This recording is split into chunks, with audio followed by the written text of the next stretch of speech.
अस्सलाम वालेकुम viewers. BBC की एक रिपोर्ट कहती है कि तकरीबन 20 करोड़ में से 2 करोड़ आबादी जो पाकिस्तान की है वो जहनी मसाइल का शिकार है। ऐसा क्यों है? ये सर्वे जो कंडक्ट किया गया है इसके रिजल्ट्स इतने हैरानकुन हैं कि इस पर बात किया जाना बहुत ज़रूरी है। हमारी ओवरऑल सोसाइटी में और स्पेशली पाकिस्तान में डिप्रेशन के इश्यूज मसाइल कितने हैं, जहनी तौर पे लोगों को जो मसाइल हैं, गुस्सा आता है बहुत ज़्यादा, लोगों को नींद का ना आना, माशी मसाइल, बेरोज़गारी, इसके अलावा इतने ज़्यादा प्रॉब्लम्स हैं कि इन पे डिस्कस नहीं किया जाता। अवेयरनेस की कमी है, बहुत से लोग इसको अपनी रोज़मर्रा ज़िंदगी से एसोसिएट कर देते हैं, लेकिन कभी भी ये नहीं सोचते कि उनको इस बीमारी का इलाज करवाना है। इलाज किस तरह से करवाया जाता है, कौन लोग होते हैं जो इलाज करते हैं, इसी मामले को आज तफसील से डिस्कस करने के लिए हमें ज्वाइन कर रही हैं doctor Sidra Akhtar, clinical psychologist हैं। बहुत शुक्रिया डॉक्टर सिद्रा, आज आपने हमें वक्त दिया। इजी शिफा के इस प्लेटफॉर्म से आज हम ये डिस्कस करने जा रहे हैं कि एक क्लिनिकल साइकोलॉजिस्ट, क्लिनिकल साइकेट्रिस्ट या साइकेट्रिस्ट, इन दोनों में फ़र्क क्या होता है। एक आम बंदा जो जहनी मसाइल का शिकार है वो किसके पास जाएगा? वो साइकोलॉजिस्ट के पास जाएगा, साइकेट्रिस्ट के पास जाएगा? इलाज का आगाज़ कहाँ से होगा? सबसे पहले तो ये कि आजकल जो नफ्सियाती मसाइल हैं वो हमारे माशरे के अंदर दिन ब दिन बढ़ते चले जा रहे हैं, और जैसे ही किसी इंसान को हम ये डायग्नोस करते हैं या किसी घर वाले को ये बताते हैं कि आपका प्यारा या आपका बच्चा या फिर आपके घर का कोई फ़र्द जहनी तौर पे मसले मसाइल का शिकार है, तो वो फ़ौरन से किसी पीर के पास, किसी फ़कीर के पास, किसी क्वैक के पास, उनके पास जाने को प्रेफरेंस देते हैं। तो यहाँ पर आज इस प्लेटफॉर्म से हम लोगों को ये अवेयरनेस देंगे कि अगर आपके इर्द गिर्द कोई शख्स जिसके अंदर आप ये इलामात देखें, जिसमें नींद की कमी या नींद की ज़्यादती, भूख की कमी या भूख की ज़्यादती, सोशल आइसोलेशन एक बहुत बड़ा फैक्टर है, माशरे से दूर हो जाना, और वो काम जो पहले करते हुए वो खुशी महसूस करता था अब वो काम करना छोड़ दे, ये नफ्सियाती मसाइल की तरफ ये कहना चाहिए कि एक पहला कदम होता है। अगर आप अपने इर्द गिर्द किसी प्यारे को इस तरीके की इलामात में देखें तो आपने ये करना है कि आपने उसे अपने करीबी साइकोलॉजिस्ट या साइकेट्रिस्ट के पास लेके जाना है, जो भी आपके लिए इजी हैं और कन्वीनियंट हैं, क्योंकि अगर वो साइकेट्रिस्ट के पास भी जाएगा तो वो इनडायरेक्टली साइकोलॉजिस्ट के पास पहुंच जाएगा, और अगर वो साइकोलॉजिस्ट के पास भी जाएगा तो वो इनडायरेक्टली साइकेट्रिस्ट के पास पहुंच जाएगा। लेकिन अहम ज़रूरत ये है कि आप उसे माहिर नफ्सियात के पास लेकर जाएँ। और फिर यहाँ पर सलमा, बहुत से लोग ऐसे हैं कि जो न्यूरो को हमारी साइकोलॉजी के साथ जो है वो मिक्स और मैच कर देते हैं। तो ये भी समझना है कि आपका जो मरीज़ है या फिर आपका जो घर का फ़र्द है जिसको भी नफ्सियाती मसाइल का शिकार है, उसे नफ्सियाती ही डॉक्टर की ज़रूरत है। उसे किसी ऐसी जगह पर आपने नहीं लेके जाना जहाँ पर जाकर वो मरीज़ और जहनी तौर पे परेशानी का शिकार हो जाए। अच्छा, हमारे यहाँ बड़ा एक जो कॉमन ट्रेंड है वो ये है कि लोग कहते हैं मैं बड़ी टेंशन में हूँ, सिगरेट पीना शुरू कर देते हैं बैक टू बैक, और उसको हम कोई नशा भी नहीं समझते। हमें लगता है कि सिगरेट पीना बड़ी कोई कॉमन सी हैबिट है, लोग समटाइम्स इसको स्टेटस सिंबल समझते हैं। क्या एक्सेसिव यूज़ ऑफ स्मोकिंग और वो एंजाइटी की वजह से करना, क्या ये भी साइकोलॉजिकल प्रॉब्लम होता है? क्या इसका इलाज भी मुमकिन है कि अगर एक बंदा सिगरेट पी रहा है बार बार तो वो छुड़ाने के लिए उसको ट्रीट किया जाए? फिर बाकी नशे तो हैं, वो भी ज़ाहिर है साइकोलॉजी के सब्जेक्ट से रिलेटेड है। अच्छा, यहाँ पर ये है कि जो स्मोकिंग है ये कहने को तो एक आदत है या एक लत है, लेकिन अगर नफ्सियात के बारे में देखें या नफ्सियाती तौर पे आप देखें तो 3 साल की उम्र से बच्चे के अंदर वो ट्रेट्स नज़र आने लग जाते हैं कि वो बड़े होकर स्मोकिंग की तरफ जाएगा या वो एडिक्शन की तरफ जाएगा। वो कुछ रवैये होते हैं, वो कौन से रवैये होते हैं? जैसे कि 3 साल का बच्चा अगर आप देखें कि वो थंब सकिंग में इन्वॉल्व है, नेल बाइटिंग के अंदर इन्वॉल्व है, बेड वेटिंग के अंदर इन्वॉल्व है, तो ये प्रोबेबिलिटी है कि ये बच्चा बड़े होकर एडिक्शन की तरफ चला जा सकता है या ये स्मोकिंग की तरफ चला जा सकता है।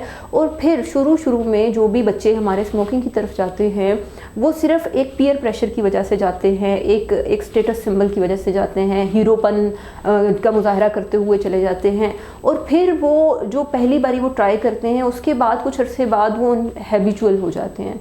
अब साइंस ये कहती है कि आपको 45 to 90 डेज़ लगते हैं किसी हैबिट को डेवलप होने में, और उतना ही टाइम लगता है उस हैबिट को ख़त्म होने में। अब जब आप स्मोकिंग के ऊपर आ जाते हैं सलमा, तो ये एक बड़ा ही अलार्मिंग पॉइंट है जिसे हमारे पेरेंट्स नहीं समझते और कहते हैं कुछ नहीं हुआ, हमारे बच्चे जो हैं वो खाली सिगरेट पी रहे हैं, कोई बड़ी बात नहीं है। ये जो खाली सिगरेट है ना, ये बड़े नशों की तरफ पहली सीढ़ी है, क्योंकि फिर इस खाली सिगरेट के अंदर आप कल को चरस भरेंगे, कल को आप इसके अंदर हीरोइन डालेंगे। वो एक खाली ट्रक है, जो नशे की ज़ुबान में इसके लिए टर्मिनोलॉजी यूज़ किया जाता है कि सिगरेट जो है, खाली सिगरेट, वो एक ट्रक है, इसके ऊपर जो मर्ज़ी आप चाहें लोड कर लें। और जब आप लोडिंग की तरफ आ गए, ख्वाह वो हीरोइन हो, वो कैनबिस हो, किसी भी किस्म की आप एडिक्शन की तरफ चले गए, तो वहाँ से वापसी नामुमकिन है। हमारे यहाँ लोगों को ये ही नहीं पता, वो कहते हैं कि चलो कोई टेंशन हो गई तो एक बार ही कर लेते हैं, कल छोड़ देंगे। ये कल नहीं छोड़ी जाती, ये फिर आप पूरी ज़िंदगी उस साइकिल के अंदर चले जाते हैं जिससे एडिक्शन का साइकिल है। अच्छा डॉक्टर सिद्रा, हमारे यहाँ जब कोई बहुत ज़्यादा गुस्सा कर रहा होता है, अमूमन ये होता है कि पेरेंट्स उसको ज़्यादा टेंशन देनी शुरू कर देते हैं कि इस वाले बच्चे को गुस्सा ज़्यादा आता है, इसको ज़रा स्पेशल ट्रीटमेंट दे दें, इसको चीज़ थोड़ी ज़्यादा दे दें, ये इसको थोड़ा सा प्यार से बात करें क्योंकि इसको गुस्सा ज़्यादा आ रहा है। क्या वो गुस्सा भी एंजाइटी की एक शक्ल होती है? क्या वो भी साइकोलॉजिकल प्रॉब्लम होती है जो आपको बहुत ज़्यादा गुस्सा दिला रही होती है, आप में एग्रेशन ज़रूरत से ज़्यादा होता है या आम लोगों से ज़्यादा होता है? We can say that. Salma, बड़ा अच्छा क्वेश्चन है, और आजकल बहुत से लोगों का ये मसला भी है कि एग्रेशन एक बहुत बड़ा मसला बनता चला जा रहा है। वजह क्या है? एग्रेशन दो तरह का होता है, फ़िज़िकल एग्रेशन और वर्बल एग्रेशन। ख़वातीन के अंदर वर्बल एग्रेशन ज़्यादा पाया जाता है और मर्दों के अंदर फ़िज़िकल एग्रेशन ज़्यादा पाया जाता है। और बच्चों के अंदर वीडियो गेमिंग की वजह से आजकल फ़िज़िकल और वर्बल दोनों एग्रेशंस काफ़ी ज़्यादा पाया जा रहा है। एग्रेशन जो है वो बेसिकली हम साइकोलॉजिस्ट ये कहते हैं कि अब IQ का दौर नहीं है, इंटेलिजेंस का दौर नहीं है, अब है EQ का दौर। EQ क्या है? इमोशनल इंटेलिजेंस या इमोशनल कोशेंट। आज इस सोसाइटी में सक्सेसफुल वो है जिसे अपने इमोशंस के ऊपर कंट्रोल है। तो अगर एक शख्स जिसको एग्रेशन की प्रॉब्लम है या फिर जिसे अपनी लाइफ के अंदर अपने इमोशन रिलेटेड प्रॉब्लम है, तो वो बंदा सक्सेसफुल नहीं है, वो अनसक्सेसफुल है, उसकी पर्सनैलिटी के अंदर लैकिंग्स हैं और वो फिर अपने शायद वो उस मुकाम तक नहीं पहुंच पाए जहां तक उसको पहुंचना चाहिए। और फिर आप देखें कि यही एग्रेशन कल को उसकी मैरिटल लाइफ में, उसकी सोशल लाइफ में, उसकी जॉब रिलेटेड एक्टिविटीज़ के अंदर एक हर्डल क्रिएट कर देता है और इस तरह उस बंदे की पूरी पर्सनालिटी जो है वो ख़त्म होकर रह जाती है। तो कहने को एक छोटा सा मसला है जिसे हम एग्रेशन कहते हैं, लेकिन ये एक शख्स की पूरी ज़िंदगी बर्बाद करने के लिए काफ़ी है।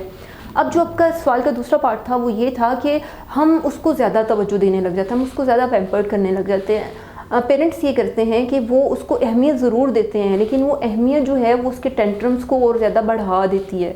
आपने उसको इग्नोर करना है, आपने उसको ये चीज़ बतानी है कि ये जो तुम्हारी एक्टिविटी है, ये तुम्हारा बिहेवियर है, या ये जो तुम्हारा आउटपुट है, ये बुरा है और ये अनएक्सेप्टेबल है। जब आप उसे एक्सेप्टेंस देंगे तो बच्चा सीख जाएगा कि मैंने नेक्स्ट टाइम ऐसे ही बिहेव करना है, तभी मेरे घर वाले बात मानेंगे।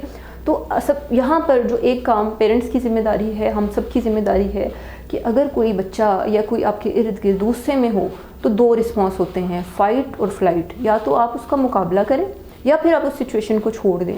अगर आप फ़ाइट करेंगे तो आप अपने आप को फिज़िकली साइकोलॉजिकली और ड्रेन आउट करेंगे, लेकिन अगर आप उधर से फ़्लाइट करेंगे, आप उस जगह को छोड़ देंगे, तो आप बेहतर हो जाएंगे, आपकी पर्सनैलिटी के अंदर चेंज आ जाएगा।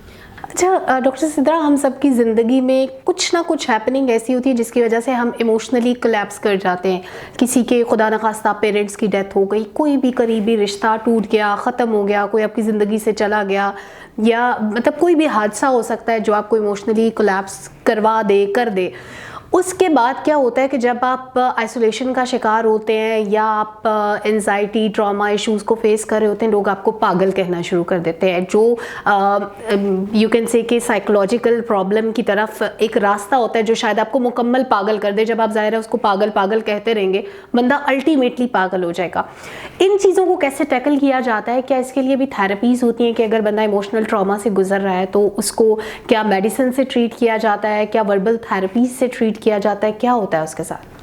सलमा, यहाँ पर 90 डेज़ का पीरियड जिसे साइकोलॉजी में बेरीवमेंट कहा जाता है, जब कोई आपका प्यारा आपको छोड़ जाता है या फिर आप किसी जहनी तौर पे कश्मकश का शिकार होते हैं या फिर आपकी डाइवोर्स होती है या फिर आपका कोई और कन्फ्लिक्ट होता है, तो 90 डेज़ आपको रिकवर करने में लगते हैं। इस पीरियड को हम बेरीवमेंट कहते हैं। अगर एक शख्स इन 90 डेज़ के बाद भी ठीक नहीं हो पा रहा है तो इसका मतलब है कि वो डिप्रेशन का शिकार हो गया है या फिर वो किसी डिसऑर्डर का शिकार हो गया है। अब इस्लामिक पॉइंट ऑफ व्यू से भी है कि सोग मनाओ और 40 दिन तक का जो सोग है उसमें मरीज़ जो है या वो शख्स जिसने किसी को खोया हो वो दोबारा से अपनी ज़हनी ज़िंदगी की तरफ वापस आ जाता है, जहाँ पे अपनी ज़िंदगी गुजारना शुरू कर देता है। लेकिन कुछ लोग नहीं इस काबिल होते, वो इतने स्ट्रॉन्ग नहीं होते, फिज़िकली नहीं स्ट्रॉन्ग होते, इमोशनली उनकी साइकोलॉजिकली भी इतने स्ट्रॉन्ग नहीं होते कि उस ट्रॉमा से बाहर निकल आएँ। तो आपने पहले उस शख्स को 90 डेज़ देने हैं और उसके बाद आपने दूसरा पॉइंट ये करना है कि आपने उसको सुनना है। आपने उसको टाइम देना है। और तीसरा पॉइंट ये है कि आपने उसको अकेला नहीं छोड़ना है, आपने उसके पास अपनी फ़िज़िकल प्रेजेंस को यकीनी बनाना है। और फिर भी वो शख्स 90 डेज़ में रिकवर नहीं कर पा रहा तो फिर उसको एक प्रोफेशनल हेल्प की ज़रूरत है, उसको एक सपोर्ट की ज़रूरत है। और वो सपोर्ट मेडिकेशन के थ्रू भी हो सकती है और बाज़ औक़ात तो थेरेपी के थ्रू भी हो सकती है। ये फिर पेशेंट टू पेशेंट वेरी करता है और इंडिविजुअल डिफरेंसेस हर जगह के ऊपर आ रहे होते हैं कि बाज़ औक़ात मसला इतना सवेयर होता है जो आगे जाके PTSD post traumatic stress disorder बन जाता है। फिर हम उसे सिर्फ थेरेपी से नहीं ट्रीट कर सकते, उसमें मेडिसिन चाहिए होती हैं। और अकॉर्डिंग टू DSM जो हमारा बुक है जिसमें हम डायग्नोस करते हैं, एक नया डिसऑर्डर आज ही ऐड ऑन किया गया है जिसे बोला गया है ग्रीफ डिसऑर्डर। यानी कि अब ये दुख जो है अगर प्रोलॉन्ग हो जाए और काफ़ी अरसे के लिए प्रोलॉन्ग हो जाए और आपकी इंट्रापर्सनल और इंटरपर्सनल रिलेशनशिप यानी कि आपके लोगों के साथ ताल्लुकात और लोगों के आपके साथ ताल्लुकात ख़राब हो जाए, तो इसका मतलब है कि आपको अब हेल्प की ज़रूरत है। और हेल्प लेना कभी भी बुरा नहीं होता। हमारे पास लोग नहीं आते हैं, क्यों नहीं आते हैं कि जी पागलों के डॉक्टर के पास जाएंगे, लोग क्या कहेंगे, वो टैबू है पाकिस्तान में। तो इस टैबू को ख़त्म होना चाहिए। हम आपकी बात को सुनते हैं और समझते हैं। और एक साइकोलॉजिस्ट वो होता है जो आपको न्यूट्रल राय देता है, ना वो आपकी फैमिली को सपोर्ट करेगा ना वो आपको सपोर्ट करेगा, वो आपको गाइडलाइन देगा। उस गाइडलाइन पे आप चल के अपने आप को बचा सकते हैं। और बहुत से ऐसे केसेस आते हैं सलमान जहाँ पे लोग सुसाइड अटैम्प्ट करने जा रहे होते हैं, लेकिन जब वो साइकोलॉजिस्ट के पास आते हैं तो वो अपनी थिंकिंग पर्सपेक्टिव को डिफरेंट तरीके से देखते हैं और अपने आप को बेहतर कर लेते हैं। अच्छा डॉक्टर सिद्रा, एक और जो डायमेंशन होती है स्ट्रेस कोपिंग मैकेनिज्म जो होता है unhealthy, that is drug addiction, जिसका शुरू में भी आपने तज़करा किया कि सिगरेट पहली सीढ़ी होती है, उसके बाद लोग कोई आइस, कोई हीरोइन, कोई कौन सा नशा शुरू कर देता है। अब नशे का जब इलाज किया जाता है, साइकोलॉजिस्ट या साइकेट्रिस्ट उसको ट्रीट करते हैं, क्या नशा छोड़ने के लिए कोई मेडिकेशन मौजूद है? प्रोग्राम से पहले भी हम डिस्कस कर रहे थे कि उसका प्रॉपर प्रोसीजर होता है, लेकिन लोगों में अवेयरनेस नहीं है। तो मैं चाहती हूँ आप थोड़ा सा बता दें कि क्या स्टेप्स होते हैं, किस तरह से एक बंदा जो नशे का आदी हो चुका है उसके लिए ज़िंदगी और मौत का मसला है, नशे को छोड़ना, उसका इलाज कैसे किया जाता है? देखिए, यहाँ पर आपको एक बात समझने की ज़रूरत है कि जो ड्रग एडिक्शन है ये एक ज़हनी बीमारी है, इसको बीमारी समझें और इस बीमारी का इलाज दस्तयाब है। जब तक आप ये समझेंगे कि ये शख्स ही ऐसा है, ये जानबूझ के करता है, ये ड्रामे करता है, ये फलां करता है, तब तक आप उस मरीज़ को सही नहीं कर सकते हैं। जो शख्स नशा कर रहा होता है वो उतना ही बेबस होता है कि जितना एक डिप्रेशन वाला मरीज़ होगा या एक स्ट्रेस का मरीज़ होगा।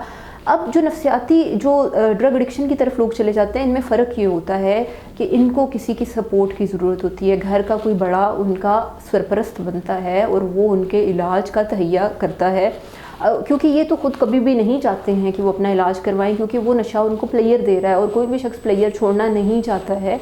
तो दूसरा पॉइंट यहाँ पर ये है कि आपने उसके ट्रीटमेंट का वो कहना चाहिए कि उसको सर पे ले लेना है और आपने उसको इलाज करवाना है। अब जो एडिक्शन है ये बेसिकली एक वे आउट है, एक प्लेयर सीकिंग बिहेवियर है और ये एक कबूतर और बिल्ली वाली मेंटालिटी है कि मसला सामने मौजूद है लेकिन आप आंखें बंद कर लेते हैं ड्रग्स करके। तो लेकिन मसला वहीं का वहीं रहेगा। आप रियलिटी से जो अपना इन टच है या फिर अपना जो कहना चाहिए कि आपका जो एक्सपोजर है वो खो देते हैं, लेकिन मसला वहीं का वहीं रहता है। अब जो लोग एडिक्शन पे जाते हैं उसके अंदर 3 फैक्टर्स होते हैं। सबसे पहले बायोलॉजिकल फैक्टर, अगर बाप किसी भी किस्म की एडिक्शन के अंदर इन्वॉल्व रहा है तो बच्चे के अंदर चांसेस हैं कि वो एडिक्शन की तरफ जा सकता है। दूसरा साइकोलॉजिकल, आजकल हमारी जो यूथ है उन लोगों की पर्सनैलिटी के अंदर पीयर प्रेशर लेने की आदत बहुत ज़्यादा है। आपका कोई दोस्त बैठ के नशा कर रहा है और वो आपको ऑफ़र करता है और आपके अंदर एक स्किल नहीं पाया जाता जो है नो बोलने का स्किल, जो हम अपने बच्चों को नहीं सिखाते हैं, वो आपकी पूरी ज़िंदगी बर्बाद कर देता है। फिर हमारे बच्चों के अंदर एक स्टेटस कॉन्शियस और एक पार्टी कल्चर का भी ट्रेंड काफ़ी ज़्यादा इन है। और फिर हम लोगों ने, मीडिया ने इसमें बड़ा नेगेटिव रोल प्ले किया है कि हमारे हर दूसरे गाने के अंदर वोडका और ड्रग्स के नाम लिए जाते हैं, जिससे हम अनकॉन्शियसली बच्चों को ये सेंसिटाइज़ कर रहे हैं कि एडिक्शन बुरी चीज़ नहीं है और कल को बच्चा एडिक्शन में चला जाता है। अब जब वो चला गया तो उसको हमने इलाज करवाना है। इलाज का तरीकाकार ये होता है कि पहले जो 10 to 15 डेज़ होते हैं इसको डिटॉक्सिफिकेशन पीरियड बोलते हैं, जिसमें हम उसके खून में से नशे को साफ़ करते हैं और नेक्स्ट 15 डेज़ हम उसकी स्लीप और एपेटाइट के ऊपर काम करते हैं, उसकी नींद और भूख के ऊपर काम करते हैं और फिर अगले 2 मंथ्स हम उसकी पर्सनैलिटी, उसके बिहेवियर और उसकी पर्सनैलिटी ग्रूमिंग के ऊपर काम करते हैं और उसकी फ्यूचर प्लान्स के बारे में बात करते हैं और फिर हम उसे सोसाइटी में भेजते हैं। ये कलेक्टिव अप्रोच है जिसमें साइकोलॉजिस्ट भी होता है, साइकेट्रिस्ट भी होता है, डॉक्टर भी होता है, पैरामेडिकल स्टाफ भी होता है, सब लोग मिल के एक शख्स के ऊपर काम करते हैं। Thank you so much doctor Sidra, आपने बहुत तफसील से बहुत सारे मसाइल को वीकेंड से दरिया को कूजे में बंद कर दिया। आपने बहुत सारे इश्यूज़ पर रोशनी डाली। मज़ीद इश्यूज़ को भी हम डिस्कस करेंगे। नाज़रीन, आज के प्रोग्राम का वक्त कम था, मज़ीद जो ज़हनी और नफ्सियाती मसाइल हैं उन पर बात करने के लिए डॉक्टर सिद्रा को दोबारा ज़हमत देंगे। आज फिल वक्त के लिए इतना ही। अल्लाह हाफ़िज़।